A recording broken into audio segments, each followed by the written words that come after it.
Hello दोस्तों, स्वागत है आपका अपना YouTube channel sixty the school education में। आज हम पुनः लेकर आए हैं प्रश्नावली क्लास 10 का मैथ, जो प्रश्नावली 3.3 का जो दूसरा सवाल है वह हल करेंगे। पहला सवाल हमने कल हल कर दिया था, वह वीडियो डिस्क्रिप्शन बॉक्स में मिल जाएगा, आप लोग देख लीजिएगा। आज हम इस दूसरे सवाल को हल करेंगे प्रतिस्थापन विधि से। चलिए चालू करते हैं, शुरू करते हैं। इसमें पहला इक्वेशन दिया है क्या, पहला जो समीकरण दिया है यस माइनस टी बराबर 3, यह पहला समीकरण हो गया। दूसरा समीकरण दिया है यस बटे 3 प्लस टी वाई बटे 2 बराबर में 6, यह आपका दूसरा समीकरण हो गया।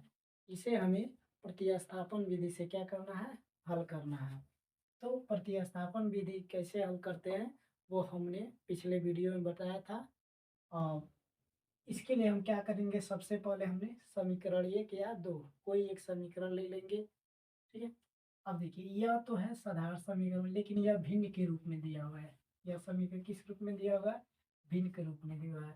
तो या तो ऐसे ही हल कर सकते हैं, या तो इसे भिन्न के रूप में दिया है तो इसे साधारण में चेंज करके हल कर सकते हैं। चलिए हम सीधे वैसे ही हल करते हैं। समीकरण सबसे पहले 1 लेंगे, एक समीकरण क्या है, यस यस माइनस टी बराबर कितना है, टी। यहाँ से हम किसी एक का मान निकालेंगे, या तो यस का मान निकालिए या तो टी का मान निकालिए, या तो यस का या तो टी का, किसी एक का मान निकालिए। अब हम यस का मान निकालने जा रहे हैं। यस का मान निकालेंगे तो टी को हम इधर भेजेंगे, तो टी को इधर भेजेंगे तो प्लस में इधर जाए किस में हो जाएगा, माइनस में। तो यस बराबर हो जाएगा आपका 3 है, या माइनस में इधर जाएगा तो क्या हो जाएगा, प्लस। और उसके बाद इसे हम मान लेंगे समीकरण नंबर 3। यह हमारा समीकरण नंबर क्या हो गया, 3। अब इस यस का जो मान है हम समीकरण 2 में रख देते हैं। समीकरण 2 में क्या कर देंगे, रख देंगे और रख के हल करेंगे। या सबसे पहले आसान क्या है कि हम लोग इसे साधारण में, सबसे पहले हम लोग साधारण में इसे चेंज कर लेते हैं। भिन्न के रूप में दिया है, इसे साधारण में पहले चेंज कैसे करेंगे। तो दिया है क्या, यस बटे 3 प्लस बटे 2 बराबर में 6। इसको भिन्न के जोड़ की तरह हल करेंगे। किसके तरह, भिन्न के जोड़ की तरह। 2 से इसमें गुणा करें 2s हो जाएगा,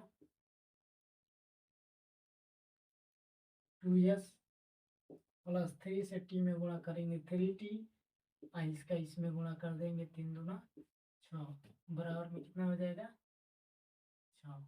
अब इस 6 को इधर भेज देंगे, इधर भागा में है, इधर किस में हो जाएगा, गुणा में हो जाएगा। तो हो जाएगा 2s प्लस 3t, आया इधर चला जाएगा, भागा में इधर जाएगा, गुणा में हो जाएगा 36 हो जाएगा। क्या हो जाएगा, 36। अब हमारा यह इक्वेशन कितना हो जाएगा, इसे मान लेते हैं अब 2। इसको इक्वेशन 2 मान लीजिए, इसको ऐसे डाल लीजिए। यह हमारा समीकरण नंबर 2 हो गया। अब यस का मान हमें किस में रखना है, समीकरण 2 में लिखेंगे यस का मान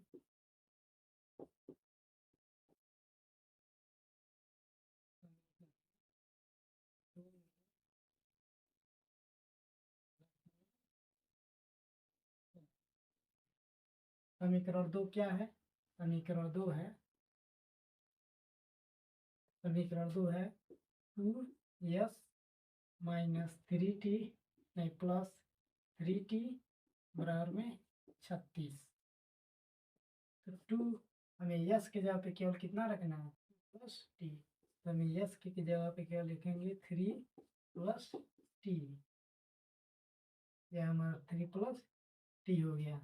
यह प्लस है तो प्लस, और 3t है तो 3t रहेगा, बराबर में 36 है तो 36। अब क्या करेंगे, 2 से मल्टीप्लाई करेंगे, यानी 2 से गुणा कराएंगे। इस कोष्ट को हटाने के बाद 2 तिहाई 6 हो जाएगा, प्लस 2 से टी में तो 2t हो जाएगा, प्लस 3t दिया है बराबर में कितना हो जाएगा 36। अब देखें 2t या 3t या दोनों प्लस में जुड़ जाएगा, या 6 है तो 6 जुड़ जाएगा, कितना हो जाएगा 3 2 5t बराबर में कितना हो जाएगा 36। और कितना हो जाएगा 36। अब यहाँ से t का मान निकालेंगे तो 5 को इधर भेज देंगे, 5 को क्या करेंगे इधर भेज देंगे, तो यह प्लस में है, इधर जाए किस में हो जाएगा माइनस में, यानी होगा आपका 5t बराबर में 36 दिया है बराबर में, या प्लस में इधर जाएगा किस में हो जाएगा माइनस में, तो 5t बराबर 36 में से 6 को घटा देंगे तो बचेगा कितना 30। तो अब t का मान निकालेंगे तो 5 को भी इधर भेजेंगे, या इधर गुना में है, इधर जाएगा किस में हो जाएगा भाग में, यानी t बराबर हो जाएगा 30 भागा 5 से इसमें क्या करेंगे भाग देंगे, कितना बार में जाएगा 6 बार में, तो t बराबर हो जाएगा आपके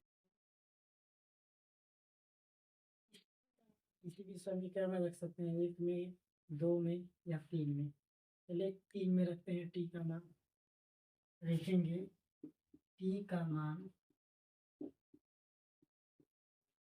समीकरण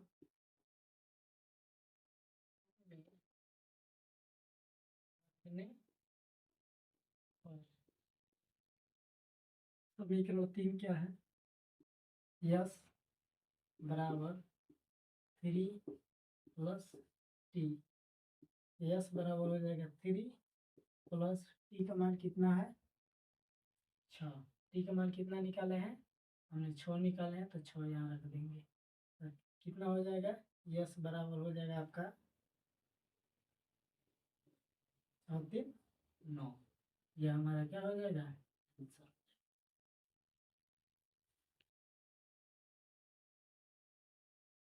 चलिए अब दूसरा क्वेश्चन को हल करते हैं, दूसरा क्वेश्चन को हल करते हैं। यह प्रश्नावली 3.3 का 5वां सवाल है, जो दिया है रूट में √2x plus √3y equal to 0, √3x minus √8y equal to 0। इन दोनों समीकरणों को, रैखिक समीकरण को हमें प्रतिस्थापन विधि से क्या करना है हल करना है। इसे हल करने से पहले सबसे पहले हम करड़ी का कुछ बेसिक नियम जान लेते हैं कि इसका जोड़ कैसे होता है, गुणा कैसे होता है, भाग कैसे होता है, और इसमें करड़ी से बाहर कैसे निकालते हैं। जैसे मान लीजिए कोई दिया हुआ है करड़ी में 16, करड़ी में क्या दिया है 16, हमें करड़ी से इसमें बाहर निकालना है। इसे बाहर निकालने के लिए सबसे पहले क्या करेंगे, करड़ी के अंदर जो अंक रहता है उसका हम क्या करते हैं गुणनखंड करते हैं। क्या करते हैं गुणनखंड, 2 कट जाएगा, 2 अठे 16, फिर से 2 से काटेंगे, 2 चौको 8, फिर से 2 से काटेंगे, 2 दूना 4, फिर से 2 से काटेंगे, 2 एकने 2, यानी इसका गुणनखंड आ गया 2 गुणे 2 गुणे 2 गुणे 2। अब क्या करते हैं, अगर करड़ी में रहता है तो इसका जोड़ा लगाते हैं, एक जोड़ लगे तो यहाँ से एक 2 ले लेते हैं, एक यहाँ से 2 लेते हैं, 2 दूना कितना हो गया 4, यानी करड़ी से बाहर क्या निकलेगा 4। यह करड़ी से बाहर निकलने का नियम होता है।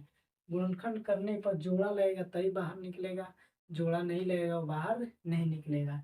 जिसे मान लीजिए यहाँ हम करड़ी में 12 लिख दें, करड़ी में क्या लिख दें 12, इसको हमें निकालना है, तो 12 का क्या करेंगे, 12 का सबसे पहले हम लोग यहाँ पे गुणनखंड करते हैं। 12 का हम लोग क्या करेंगे गुणनखंड, तो सबसे पहले 2 से कट जाएगा, सम संख्या है तो 2 से काटेंगे, 2 3 6, फिर से 2 से कटेंगे, 2 3 2 6 के 12 हो गया, 2 2 3 6, और फिर से किससे काटेंगे 3 से, 3 करने 3, इसका क्या आ गया, इसका गुणनखंड आएगा 2 गुणे 2 गुणे 3।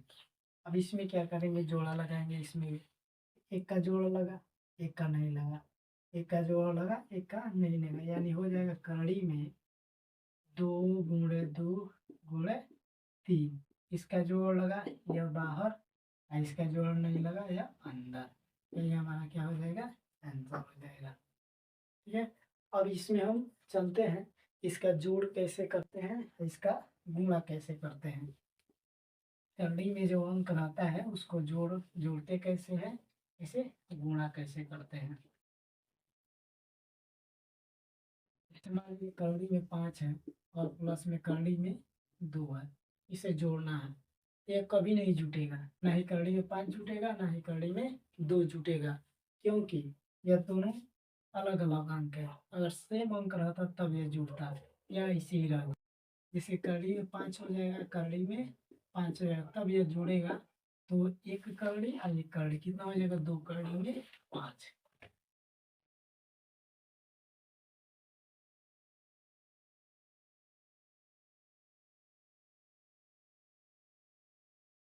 चलिए अब सीधे हम सवाल पे चलते हैं, हम सवाल को हल करेंगे। सवाल को हल करने के लिए हम सबसे पहले क्या करेंगे, समीकरण 1 को लेंगे। समीकरण 1 से समीकरण 1 क्या है हमारा, करनी में 2x प्लस करनी में 3y बराबर क्या है, 0। अब यहाँ से किसी भी एक का मान निकालें, या तो x का मान निकालें या तो y का मान निकालिए। चलिए x का मान निकालते हैं, करनी में 2x या प्लस में बराबर के उधर जाए, किस में हो जाएगा, माइनस में करनी में 3y। या 0 है, या 0 में से इतना घटेगा, इतना ही बचेगा।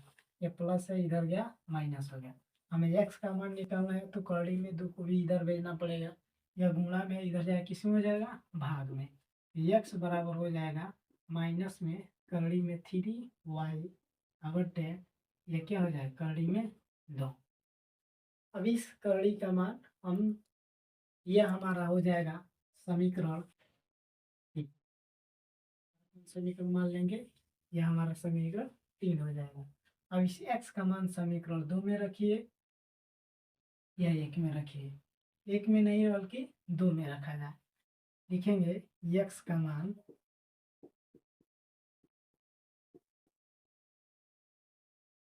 समीकरण 2 में रखने पर, समीकरण 2 हमारा क्या है, करनी में 3x प्लस करनी में 3x माइनस करनी में 8y बराबर क्या है, 0। अब हम क्या करेंगे, x का मान इतना रखना है, तो करनी में 3 है तो 3 रहेगा, x की जगह पे हमें इतना रखना है, तो माइनस करनी में 3y बटे कितना हो जाएगा, करनी में माइनस में करनी में 8y बराबर कितना हो जाएगा, 0। अब यहाँ से सबसे पहले क्या करेंगे, इस करनी में 3 है, इसका इसमें क्या कर देंगे, मल्टीप्लाई कराएंगे, यानी गुणा कराएंगे। करनी में 3 से करनी में 3 में गुणा होगा तो 3 हो जाएगा, ये माइनस है तो माइनस। अगर कभी भी हम करनी में कोई भी अंक दिया हो और उससे किसी करनी में गुणा कराते हैं, अगर सेम अंक रहेगा तो वहाँ 3 आएगा। अगर अलग अलग अंक रहे, 3 करनी में 3 गुणे करनी में 2, या अंदर अंदर गुणा हो जाएगा, 3 दूना कितना हो जाएगा, 6, यह हो जाता है। यहाँ दोनों सेम टू सेम है, इससे इसमें क्या हो गया, गुणा हो गया। तो करनी में 3 से करनी में 3 में गुणा करेंगे, कितना हो जाएगा, 3 भाई। देखिए सॉरी, करनी में 3 से करनी में 3 में गुणा करेंगे,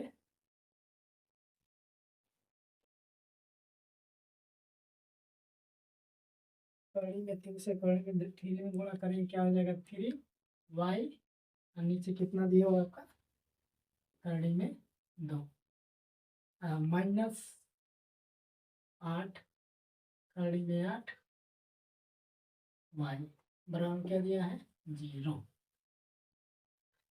अब यहाँ क्या करेंगे, हम इसे करनी से बाहर निकालेंगे। करनी में यदि 8 दिया है, इसको बाहर निकालेंगे तो सबसे पहले क्या करेंगे, इसका गुणनखंड कर लेंगे। गुणनखंड करेंगे तो 2 दूना 4 दूना 8 होगा ना, तो यहाँ से क्या होगा, बाहर दो अंदर, दो का जोड़ लगा, इस दो का जोड़ा नहीं लगा, जिसका जोड़ लगा वो बाहर और जिसका जोड़ा नहीं लगा वह अंदर। यानी दो का जोड़ लगा दो बाहर और इस दो का जोड़ नहीं लगा दो अंदर। यानी कड़ी में 8 की जगह पे हम इतना लिख सकते हैं। तो हो जाएगा माइनस में 3y बटे में कड़ी में 2 माइनस 8 के जगह पे इतना लिखेंगे, 2 कड़ी में 2y इक्वल टू 0। हम क्या करेंगे, अब हम यह करेंगे कि जो कड़ी में 2 है इसमें गुणा कर देंगे, -3y कड़ी में 2 से, कड़ी में 2 है इससे गुणा करेंगे, 2 कड़ी में 2 माइनस है माइनस रहेगा, 2 है तो 2 रहेगा, कड़ी में 2 से कड़ी में 2 में गुणा करेंगे तो 2 आएगा, क्या आएगा 2, y है तो y क्या हो जाएगा 0। तो माइनस में 3y माइनस 2 दूना 4y इक्वल टू कितना हो जाएगा 0। अब यह दोनों क्या हो जाएगा जुड़ जाएगा, दोनों माइनस है ये क्या हो जाएगा जुड़ जाएगा, -3 माइनस में 4 माइनस में कितना हो जाएगा 7y इक्वल टू कितना हो जाएगा 0। y का मान निकालेंगे तो उस -7 को इधर भेजेंगे, जब गुणा में है इधर जाएगा किस में हो जाएगा भाग में, y बराबर हो जाएगा 0 बटे -7। यदि हम किसी भी संख्या से यदि 0 में भाग देते हैं तो उसका परिणाम हमेशा क्या आता है 0। y का मान हमारा क्या निकल गया 0। अब y का मान हम क्या करेंगे समीकरण 3 में रख देंगे, इसमें रख देंगे समीकरण 3 में, तो लिखेंगे y का मान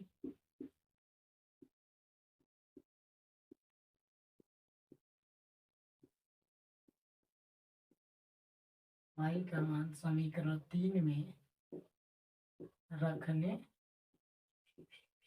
पर, y का मान समीकरण 3 में रखने पर, समीकरण 3 क्या है हमारा x बराबर माइनस में कड़ी में 3y बटे में कड़ी में क्या है 2, x बराबर हमारा हो जाएगा माइनस कड़ी में 3 और y के जगह हमें क्या निकालना है, y की जगह क्या निकालना है 0, तो y की जगह पे क्या रख देंगे 0 बटे कड़ी में 2, 0 से इसमें मल्टीप्लाई कराएंगे यानी गुणा करेंगे तो ये भी क्या हो जाएगा 0 और नीचे कड़ी में क्या है 2। और किसी भी संख्या से अभी हमने बताया कि किसी भी संख्या से यदि 0 में भाग देते हैं, भाग करते हैं तो इसका परिणाम हमेशा क्या आता है 0, यानी x का मान भी क्या आ गया 0 और y का मान भी क्या आ गया 0। यह हमारा क्या हो गया राइट आंसर।